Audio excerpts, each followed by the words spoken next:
আসসালামু আলাইকুম। জুম্মা মোবারক। কেমন আছেন সবাই? আশা করি আলহামদুলিল্লাহ ভালো আছেন। সো আল্লাহর রহমতে মালয়েশিয়ার আপনার অলরেডি জুম্মার নামাজ শেষ, নামাজটা পড়ে আসলাম।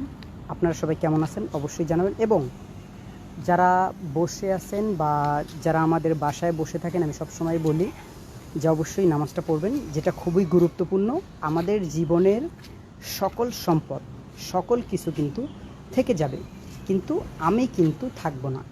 এই জিনিসটা আমি আপনাদেরকে সবসময় বলি। কেন বলি জানেন? একটা কারণেই, যে পৃথিবী আসলে ক্ষণিক সময়ের জন্য, বা এই দুনিয়াতে আপনি ক্ষণিক সময়ের জন্য, যে কোনো টাইমে আপনার মৃত্যু আসবে, আপনাকে চলে যেতে হবে। এটাই স্বাভাবিক, এটা মেনে নিতে হবে। আপনার দাদা ছিল, সে চলে গেছে। আপনার বাবা ছিল, সে চলে গেছে। কেউই কিন্তু এখানে আর নেই।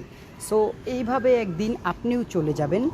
এই কারণে আমাদের অবশ্যই নামাজটা পড়া দরকার। আল্লাহ তাআলা সবাইকে সহি বুঝ দান করুক এবং নেক হায়াত দান করুক।